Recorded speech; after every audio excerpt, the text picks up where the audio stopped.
The study on Latino children poverty in the United States.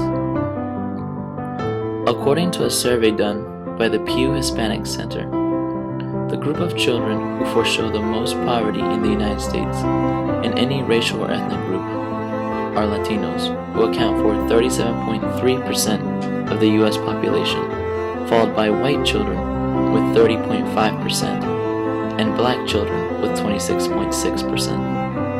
The number of poor Hispanic children in the United States is at a large number, reaching 6.1 million kids. It is also mentioned that even though the Hispanic community makes up only 16.3% of the total American population, the amount of Hispanic children is rising, which is, at this point, according to the 2010 census, 23.1%.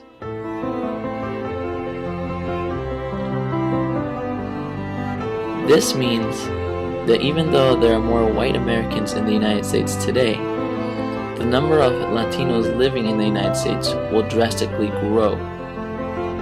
This study also discovered that out of the 6.1 million Hispanic kids living under poor conditions, about 4.1 million of them are children of immigrant parents, and 86% of them were actually born in the United States. The reason behind these statistics are of consequences given off by the recession, which, before, more white children lived in poverty than Latino kids.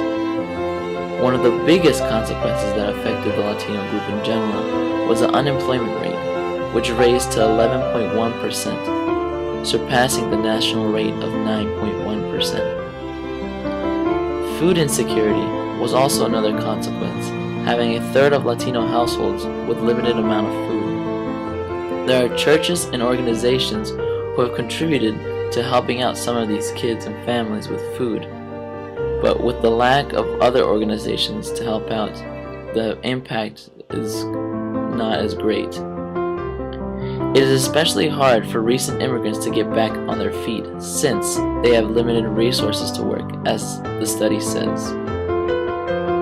This study ties in very good with the movie Boys in the Hood, where we see these lower class families having children in very poor conditions, which eventually are facing dangers, which is one of the many consequences that the Latino children from the study go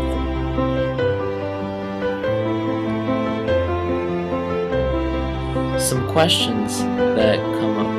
Why haven't more organizations taken into account these situations that are occurring to Latino children? Why has there been an only limited amount of government support for these children?